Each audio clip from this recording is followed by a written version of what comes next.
ओम शांति। आज के 7 जुलाई 2026 बाबार अमूल्य महावाक्य आमरा शुनब।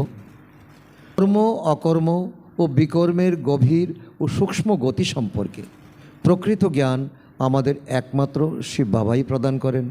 आमरा यदि एई सूक्ष्म तत्त्वके यथार्थभावे बुझते पारी तबे बर्तमान संगम जुगे भूल कर्म करा थेके निजेदेर आमरा बाँचाते पारी, रक्षा करते पारी। बरং आमरा आमादेर समय शक्ति और श्वासके शिव बाबार श्रीमत अनुयायी सुकर्म करार काजे नियोजित करते पारी। एमन सुकर्मेर फल केवल एक जन्मेई नय, जन्मे जन्मे अर्थात 21 जन्मे आमादेर प्राप्त हय।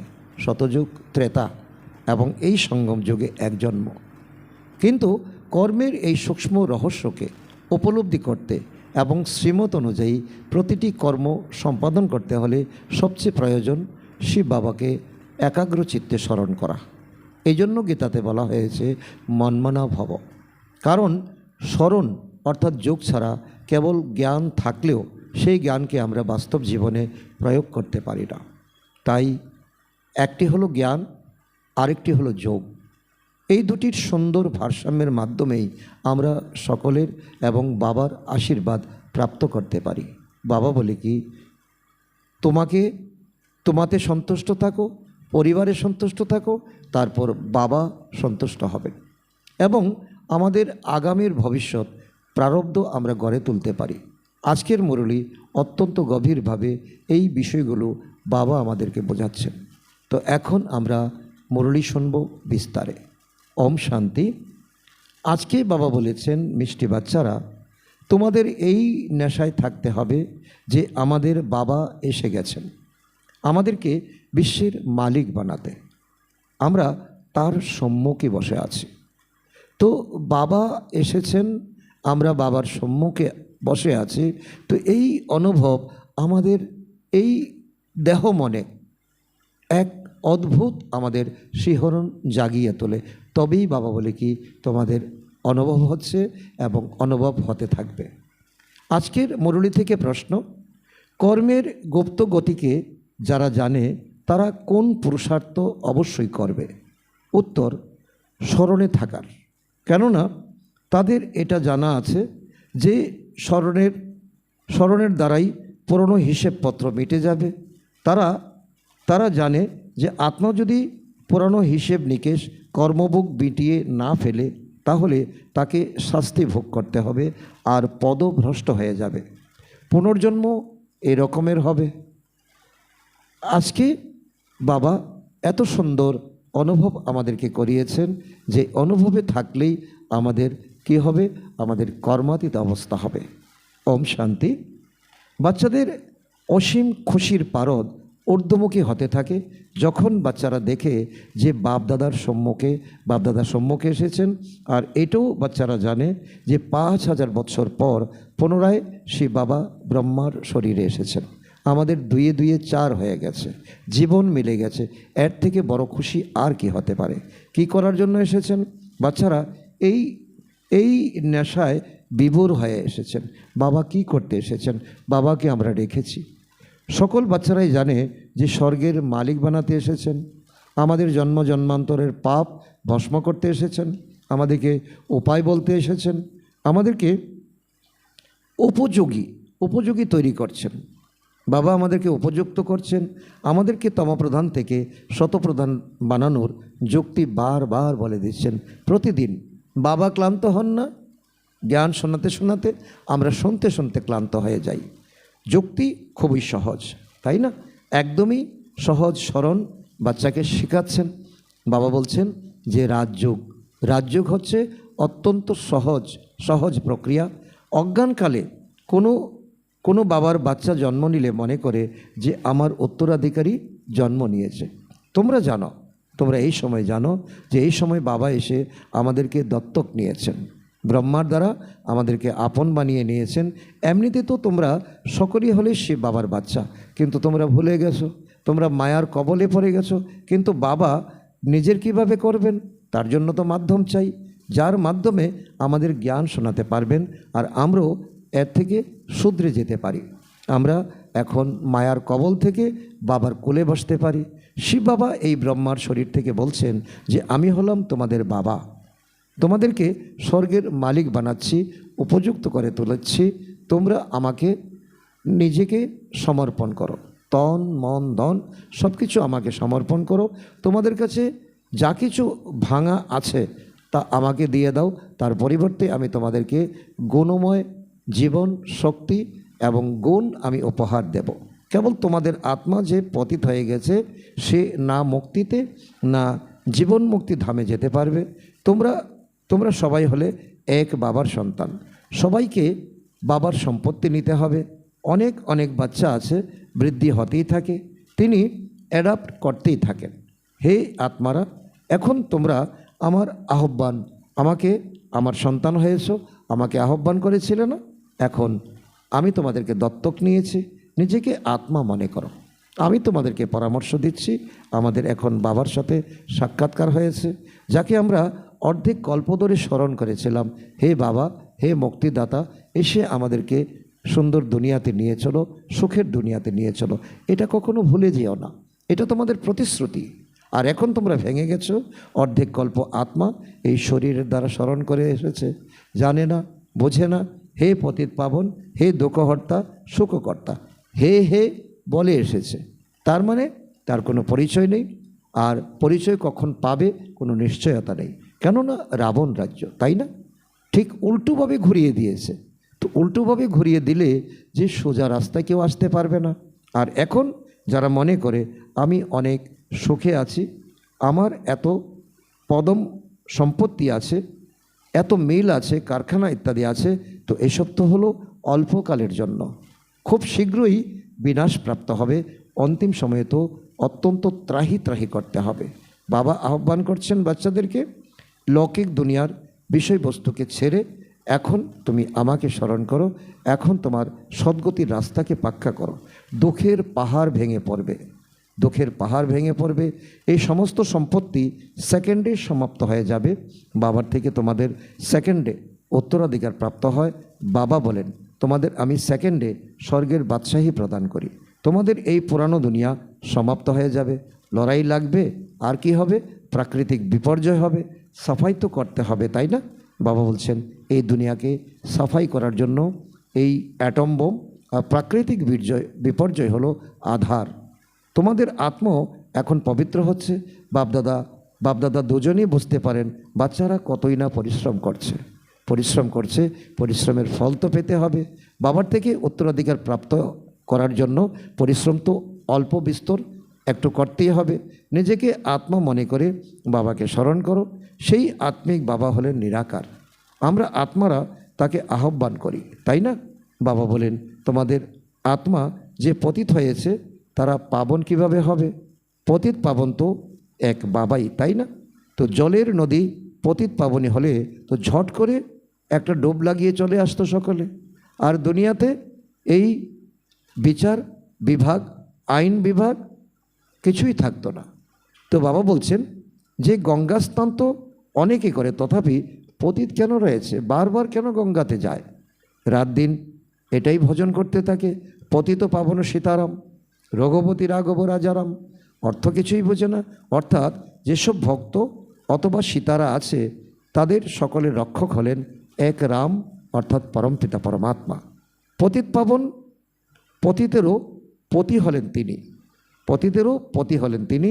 তিনি যখন আসবেন তখন এসে পবিত্র বানাবেন, তার থেকে কেউ বাদ যাবে না যদি তাকে স্মরণ করে। তাই এখন বাবা বলছেন আমার শ্রীমতে তোমাদেরকে চলতে হবে, আর কারোর মতে তোমরা চলবে না। এটা ক্যান্সেল করো, মায়ার মতকে ক্যান্সেল করো, গুরু মতকে ক্যান্সেল করো, মন মতকে ক্যান্সেল করো, তবেই দেখবে তুমি শ্রীমতের আধারে তুমি ধীরে ধীরে উপরে উঠে যাচ্ছ। তারা তো বুঝতে পারে যে ভক্তির দ্বারাই ভগবান প্রাপ্ত হবে। যখন ভক্তির দ্বারা ভগবানকে পাওয়া যায় তখন এরকম কেন বলে যে ভক্তদের রক্ষা করতে আসবেন? ভক্তদের উপর এমন কি বিপদ পড়েছে যে তাদেরকে রক্ষা করবেন? রক্ষা তখন করা হয় যখন কেউ বিপদে পড়ে। বাবা বলেন তোমাদের কতই না দুর্গতি হয়েছে, তোমরা কত তীর্থযাত্রা করেছ, কত মন্ত্র জপ করেছ, তোমরা শাস্ত্র পাঠ করেছ, এটা হলো রৌরব নরক, সবাই তোমরা দুঃখী হয়ে গেছো, তোমাদের প্রাপ্তি কিছুই হয়নি। ঘরে ঘরে দেখো কি শুরু হয়ে গেছে, শুধু দুঃখই দুঃখ, কেউ কি সুখে আছে? এই জন্য ডাকতে থাকে, বাবা আমাদের দুঃখ হরণ করো, সুখ প্রদান করো। ভারতেই সর্বদা সুখ ছিল, এখন দুঃখে আছে। ভারতের কথা আছে, অন্যান্য খণ্ডগুলি আলাদা, এক রাজ্য ছিল, এক ভাষা ছিল। তারা তো আসেই পরবর্তী সময়ে সত্যযুগে ছিল, সত্যযুগে ছিল এক রাজা, এক রাজ্য, এক ভাষা, এক ধর্ম। তো এই জন্য বাবা বলে ইসলাম, বৌদ্ধ, খ্রিশ্চান তারা তো পরে আসে, কেউ 60 জন্ম নেবে, কেউ তার চেয়ে কম জন্ম নেবে, 84 জন্ম দেবতা ধর্মের আত্মারাই নিয়ে থাকে। অর্থাৎ তোমরাই এখন জ্ঞান প্রাপ্ত করছো, তোমরাই 84 জন্ম নেবে। তার এই হিসাবে অর্ধেক কল্পের পর যারা আসবে তাদের 84 জন্ম থেকে অর্ধেক জন্ম নিতে হবে। সেজন্য বাবা একেবারে অঙ্ক আমাদেরকে বুঝিয়ে দিয়েছেন। এরকম নয় যে সবাই 84 জন্ম নেয়, মানুষের মুখে যাই আসে তাই বলে দেয়। এখন তোমরা বাচ্চারা বাবার দ্বারা অবিনাশী জ্ঞান রত্নের ঝুলিতে ভরপুর হচ্ছ। এই রত্ন তাকে তা হলো অনেক মূল্যবান। বাবা বুঝাচ্ছেন অতি সহজভাবে। বাবা বলছেন, তোমরা আমাকে ডেকে এসেছো হে পতিত পাবন, এসে আমাদেরকে পবিত্র বানাও, তাই বাবা এসেছেন। এখন তোমরা বুঝেছো যে আমরা পবিত্র হলে তবেই স্বর্গের মালিক হতে পারবো। শিব বাবা আমাদেরকে কি করেছেন? পাথর বুদ্ধি থেকে পারস বুদ্ধি বানিয়েছেন। তো পাথরনাথ থেকে পারসনাথ বানাতে এসেছেন। ভক্তিমার্গের চিত্রগুলি সবই পাথরের বানিয়ে দিয়েছে। পাথরে গিয়ে মাথা ঠোকে, পাথর দিয়ে মূর্তি বানায় আর পাথর দিয়ে মন্দির বানায়। তো বুদ্ধি কি হয়েছে? আমাদের পাথর বুদ্ধি। বাবা বলেন, তোমরাও যদি অনেক পরিশ্রম করো তথাপি লাভ কিছুই হয়নি। তোমরা পাথরে মাথা ভেঙেছ। আগে তো তোমরা নিজেকে উৎসর্গ করে দিতে, তথাপি কি লাভ হয়েছে? এরকম করে হয়তো বা দেবীর সাক্ষাৎকার পেলে, কেউ হয়তো চোখ উপড়ে নিতে যাচ্ছে, কেউ জিহ্বা কেটে নিতে চাইছে, তখন ভগবান বলেন, রাখো, একটু থেমে যাও, আমি তোমাকে সাক্ষাৎকার করাচ্ছি। তোমার জীবন যদি চলে যায়, তুমি পুরুষার্থ করবে কার মাধ্যমে? কারণ এই সাধন হলো সাধনার আধার। তারপর পুনরায় যেমনকার তেমন পতিত পাবন বাবা আসেন একবার এই সঙ্গম যুগে। শতযুগে তো ভক্তি মার্গের কথা হবেই না। বাবা তো বলেনি যে গলা কাটবে, এটা করো, এটা হলো ভক্তি মার্গের সিদ্ধান্ত। ভক্তি মার্গে নানান প্রকারের কত কিছুই না করতে থাকে, এটা ভক্তি মার্গের সংসার, ভক্তি মার্গের সামগ্রী। আগে তো দেবীদের সামনে মানুষের বলি দেওয়া হতো। বাবা বলেন, তোমরা সুবুদ্ধি সম্পন্ন ছিলে, তখন দেবতা ছিলে, এখন কতই না পাথর বুদ্ধি হয়ে গেছো। নিজেই পূজ্য ছিলে, নিজেই এখন পূজারি হয়ে গেছো। তোমাদের স্বর্গের বাদশাহী দিয়েছিলাম না, মনে পড়ে? কতই না সোনা হিরে জহরাতের মহল ছিল তোমাদের, অপরিমিত ধন ছিল তোমাদের। আর এইসব ধন দিয়ে তোমরা মহল বানিয়েছো। সেসব কি করেছো? বাবা হিসাব চাইছেন। এখন তোমরা কতই না দুঃখী হয়ে পড়েছো। তোমরা আসলে দেবী দেবতা ধর্মের ছিলে, তাই না? এখন কেবলই তোমরা রজ তমতে এসেছো। তোমরা তো দেবতা ধর্মের ছিলে, তাহলে নিজেদেরকে হিন্দু কেন বলছো? বাবা আমাদেরকে মলে নিয়ে যাচ্ছেন। অন্যান্য সব ধর্মের আত্মারা নিজের ধর্মকে মানতে থাকে। ধর্ম তো একটাই হয়ে থাকে, তাই না? মুসলমানদের মুসলিম ধর্ম, খ্রিশ্চানদের খ্রিশ্চান ধর্ম চলে আসছে। তোমাদের কি হলো? তোমরাই অনেক সুখী, পবিত্র, সম্পূর্ণ নির্বিকারী ছেলে, এখন কতই না বিকারী হয়ে গেছো। তো এই বিষয়ে কারো কিছু জানাই নেই। বরাবর আমরা সম্পূর্ণ নির্বিকারী ছিলাম, পুনরায় সম্পূর্ণ বিকারী কিভাবে হয়ে গেলাম? 84 জন্ম নিয়ে শত থেকে তম হয়েছি, এখন একবারই তমপ্রধান হয়ে গেছে, একেবারেই তমপ্রধান পতিত হয়ে গেছি। শতযুগ থেকে কলিযুগে অবশ্যই আসতে হয়। সকল ধর্মকেই শতরজ তমতে আসতেই হয়, বৃদ্ধি প্রাপ্ত করতে থাকে। তোমরাও এই বৃক্ষের ঝাড়ের মধ্যে আছো, তাই না? এই কল্প বৃক্ষের মধ্যে দেখো শেষে ব্রহ্মা দাঁড়িয়ে আছেন। বৃক্ষের উপরে শীর্ষভাগে ব্রহ্মা 84 জন্ম নিয়ে শেষে দাঁড়িয়ে আছেন। তোমরাও যারা নিচে ব্রাহ্মণরা বসে আছো, তপস্যা করছো, তারও পুনরায় অন্তিম সময়ে পতিত শূদ্র হয়েছ, তোমরা এখন তপস্যা করছো, পুনরায় নিচে রাজযোগ তোমরা শিখছো, সকলে মিলে এই তমপ্রধান দুনিয়াকে তোমরা এখন সকাশ দিচ্ছ, উপরে তুলে নিচ্ছ। বাবা বলছে তোমরা শূদ্র ছিলে, তো সৃষ্টিরূপী বৃক্ষের বিষয়ে খুব ভালোভাবে বোধগম্যতা এসেছে তোমাদের, তাই না? এখন তোমরা রাজযোগের তপস্যা করছো, তোমাদের স্মরণিক উপস্থিত রয়েছে। এ হলো চৈতন্য দিলবারা মন্দির, এই মধুবন হলো চৈতন্য দিলবারা মন্দির, আর ওটা হলো জৈন ধর্মের তারা বানিয়েছে, আর তোমাদের স্মরণিক।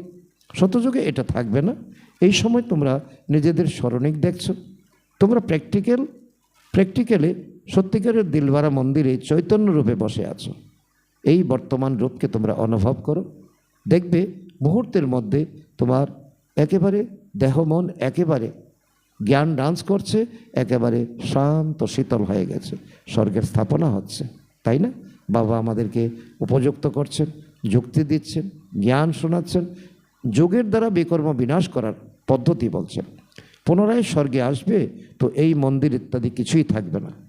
তো এখানে মাম্মা, বাবা আর আমরা বাচ্চারা বসে আছি, এটা হলো সেই মধুবন অবিকল, এটাই হলো তোমাদের মন্দির। নামই রাখা হয়েছে মধুবন চৈতন্য দিলবারা মন্দির। পুনরায় যখন ভক্তিমার্গ শুরু হবে তখন পুনরায় এই মন্দির তৈরি করবে। বাবা তোমাদেরকে অনেক ধনবান বানিয়েছিলেন, তাই তোমরাই পুনরায় তার মন্দির তৈরি করো, অবিবেচারী শিবলিঙ্গ তৈরি করো। কারণ বিন্দুকে কী করে পূজা করবে, তার জন্য লিঙ্গাকৃতি বানিয়ে তার মধ্যে 3টি রেখা দিয়ে মাঝখানে তোমরা বিন্দু দিয়ে দিয়েছো। শিবের মন্দির একজন বানায় না, সবাই বানায়, যথাযোগ্য যথাশক্তি অনুসারে। তোমরা জানো যে আমরা পূজ্য ছিলাম, পুনরায় দাপরে থেকে পূজারি হয়েছি। যেখানে মন্দির দেখেছি সেখানে আমরা পুজো করেছি। শিব বাবা যিনি এতটা ধনবান বানিয়েছিলেন, ভক্তিতে পুনরায় তোমরাই তার মন্দির তৈরি করবে। এসব কথাগুলি এখন তোমরাই জানো, তাই এখন পুরুষার্থ করে পুনরায় রাজাদেরও রাজা হতে হবে। শতযুগে বলা হয় মহারাজা, লক্ষ্মীনারায়ণ মহারাজা মহারানী ছিলেন, ত্রেতাতে বলা হয় রাজা। পুনরায় দুনিয়া পতিত হয়ে যায়, তখন মহারাজাও পতিত, রাজাও পতিত হয়ে যায়। তখন তারা নির্বিকারী মহারাজাদের মন্দির বানিয়ে পূজা করতে থাকেন। লক্ষ্মীনারায়ণের মন্দির বানান, রাম সীতার মন্দির বানান, আরও অনেকের মন্দির বানান। সর্বপ্রথমে তো শিবের মন্দির তৈরি করে, তারপর দেবতাদের তৈরি করে, নিজেই মন্দির বানিয়ে নিজেরই পূজা করতে থাকে। 84 জন্ম তো ভোগ করতে হবে, তাই না? অর্ধেক কল্প তোমরা পূজ্য, অর্ধেক কল্প তোমরা পূজারী হয়ে যাও। সাধারণ মানুষ মনে করে যে ভগবান নিজেই পূজ্য, নিজেই পূজারী হন, সব কিছু নিজেই দেয় আবার নিজেই ছিনিয়ে নেয়। আচ্ছা, যখন তিনি নিজেই দেন আবার নিজেই নেন, তাহলে তোমাদের চিন্তা কেন হচ্ছে? ধন তো তোমাদের নয়, শক্তি তোমাদের নয়, গুণ তোমাদের নয়, তো তাহলে এমনভাবে বিকৃত কেন করছো? তোমরা তো নিমিত্ত হয়ে গেছো, তাহলে এত কান্নাকাটি করার কি দরকার? বাবা বসে আত্মাদের বোঝাচ্ছেন, তোমরা এখন আত্ম অভিমানী তৈরি হচ্ছ নম্বরের ক্রমানুসারে। কেউ তো আবার একদমই বাবাকে স্মরণ করে না, দেহি অভিমানী থাকেই না। এখানে কতই না বোঝানো হয়, আরে তোমরা হলে আত্মা পরমাত্মা, তোমরা হলে আত্মা, পরমাত্মা তোমাদেরকে পড়াচ্ছেন। আত্মার মধ্যেই সংস্কার থাকে, আত্মাই ব্যারিস্টার ইত্যাদি তৈরি হয়, আত্মাই ম্যাজিস্ট্রেট তৈরি হয়। কাল কি হবে? যদি আত্মা বাবাকে ভালোবেসে স্মরণ করতে থাকে, তাহলে অমর লোকে গিয়ে জন্মগ্রহণ করবে, যাবে পরমধামে, তারপর কিছু পরেই অমরলোক অর্থাৎ শোকধামে চলে আসবে। তো মৃত্যুলোকে আর পরবর্তী জন্ম হবে না, অর্থাৎ কলিযুগে আর জন্ম হবে না। যদি কিছু হিসেব নিকেশ থেকে থাকে তাহলে শাস্তি ভোগ করতে হবে। কর্মভোগ ভোগ করে সমাপ্ত হবে, আর উচ্চপদ প্রাপ্ত হবে না। কর্মের এই গুহ্য গতি বাবা বসে বাচ্চাদেরকে বোঝাচ্ছেন। আজকে এটাই হলো আমাদের মূল সাবজেক্ট। বাচ্চারা এটাও জানে যে শতযুগ হলো শতপ্রধান, প্রতিটি জিনিসই সেখানে শতপ্রধান হয়। তারা বলে কৃষ্ণ গুরুদের কর্ত, তারা বলে কৃষ্ণ গরুদের করত। রাজা রাজা তো গরুদের দেখাশোনা করবে কি? তো তারা বলে যে কৃষ্ণ গরু চড়াতো, তো রাজা গরুদের দেখাশোনা কি করবে? তার জন্য তো চাকর বাকর আছে, সত্যযুগ দুনিয়া বলে কথা। এরকম কথা তো হতেই পারে না। এটাও দেখা যায় সত্যযুগে গরু অত্যন্ত ফার্স্ট ক্লাস হয়, তাদেরকে কামধেনু বলা হয়। জগদম্বা সরস্বতী হলেন কামধেনু, 21 জন্মের জন্য সকলের মনোকামনা পূর্ণ করেন। তোমরা হলে কামধেনু, মাস্টার কামধেনু, সেই নামেই পুনরায় গরুদের উপর রেখে দিয়েছে। যে গরু অনেক দুধ দেয় তাকে বলে কামধেনু। রাজাদের ঘরেও অনেক ফার্স্ট ক্লাস গরু থাকে। যখন এখানেই রাজাদের কাছে এরকম ভালো ভালো গরু থাকে, তো স্বর্গে কতই না সুন্দর গরু থাকবে, সেখানে কোনো দুর্গন্ধ ইত্যাদি একদমই হবে না। এখন বাবা বাচ্চাদের বলছেন, আমি এসেছি তোমাদের ফুলের মতো সুন্দর বানিয়ে সাথে নিয়ে যেতে। আমাকে আহ্বান করে বলে, হে পতিত পাবন এসো, পতিত দুনিয়া পতিত শরীরে এসো। এটা হলো পতিত আর সে হলো পবিত্র ফরিস্তা, পার্থক্য দেখায়। তোমরাও পতিত থেকে এরকম পবিত্র ফরিস্তা হবে। শতযুগী দেবী দেবতাদের তো দেবদেবী বলা হয়, কারণ ভগবান তাদের নিজের অন ইমেজে বানিয়েছেন। ফরিস্তারা হলো সূক্ষ্ম বতনবাসী। এখন তোমরা পবিত্র ফরিস্তা তৈরি হচ্ছ, কারণ ব্রাহ্মণ থেকে ফরিস্তা হয়ে তোমরা দেবতা হবে। বাবা কত সহজ শিক্ষা প্রদান করছেন। এখানে যখন আসো তখন বাইরের কোনো মিত্র সম্বন্ধী, ঘর ঘাট, ব্যবসাপত্র ইত্যাদি স্মরণ করবে না। মধুবন যাবে প্রাপ্তির জন্য। বাবার সম্মুখে এসেছো, তাই না? কত শিহরণ তোমাদের জাগা উচিত, কারণ যা কিছু এখানে বিসর্জন দিয়ে যাও, নতুন কিছু উপহার নিয়ে যাও। এখানে এসেইছ যোগের দ্বারা উপার্জন করতে, তাই এই পুরুষার্থে নিজেকে ব্যস্ত রাখতে হবে। আচ্ছা, মিষ্টি মিষ্টি হারানিধি বাচ্চাদের প্রতি মাতা পিতা বাপ দাদার স্মরণের স্নেহসুমন আর সুপ্রভাত। আত্মাদের পিতা তার আত্মারূপী বাচ্চাদের জানাচ্ছেন নমস্কার। আমরা আত্মারূপী সন্তানরা আমাদের মাতা পিতা বাপদাদাকে জানাই স্মরণের স্নেহসুমন, সুপ্রভাত ও নমস্কার। ধন্যবাদ বাবা, ধন্যবাদ। আজকের মুরলী থেকে ধারণার জন্য মুখ্য সার: 1 নম্বর, শাস্তি ভোগ করার থেকে বাঁচার জন্য পুরানো সকল হিসেব নিকেশ যোগবলের দ্বারা মিটিয়ে ফেলতে হবে। নিমিত্ত হয়ে সব কিছু দেখাশোনা করতে হবে, কোনো বিষয়ের চিন্তা করবে না, আত্ম অভিমানী হতে হবে। নাম্বার 2, এটা হলো উপার্জন করার সময়। এখানে ঘর ঘাট, ব্যবসাপত্র ইত্যাদি স্মরণ করবে না। ফরিস্তা হওয়ার জন্য এক বাবার স্মরণে থাকার সম্পূর্ণ পুরুষার্থ করতে হবে। আজকে বাপদাদার মধুর বরদান আমাদের বাচ্চাদের প্রতি। স্মরণের সার্চ লাইটের দ্বারা বায়ুমণ্ডল নির্মাণকারী বিজয়ী রত্ন ভব। তার অর্থ হলো সার্ভিসেবল আত্মাদের ললাটে বিজয়ের তিলক লাগানোই আছে, কিন্তু যে স্থানের সার্ভিস করতে হবে সেই স্থানের উপরে প্রথম থেকেই সার্চ লাইটের আলো প্রদান করতে হবে। স্মরণের সার্চ লাইট দ্বারা এমন বায়ুমণ্ডল হয়ে যাবে যে অনেক আত্মারা সহজে নিকটে এসে যাবে। তারপর কম সময়ে সফলতা 1000 গুণ হবে। এই জন্য দৃঢ় সংকল্প করো যে আমরা হলাম বিজয়ী রত্ন, তাহলে প্রত্যেক কর্মে বিজয়ী সমাহিত হয়ে আছে। আজকের স্লোগান: যে সেবা নিজেকে বা অন্যদেরকে ডিস্টার্ব করে সে সেবা নয়, ভারী বোঝা। আজকের অব্যক্ত ইশারা: জ্বালারূপ স্থিতিতে থেকে শক্তিশালী স্মরণের অনুভব করো। এর অন্তর্গত বাবা বলেছেন, জ্বালাস্বরূপ হওয়ার জন্য এই ধুন সদা থাকবে যে এখন বাড়ি ফিরে যেতে হবে অর্থাৎ অপরাম। যখন নিজের নিরাকারী ঘরে যেতে হবে তখন সেরকম নিজের বেশ বানাতে হবে, তো নিজে যেতে হবে আর সবাইকে বাড়ি ফিরিয়ে যেতে হবে। এই স্মৃতির দ্বারা সততই সর্বসম্বন্ধ, সর্বপ্রকৃতির আকর্ষণ থেকে অপরাম অর্থাৎ সাক্ষী হয়ে ফরিস্তা হয়ে যাবে।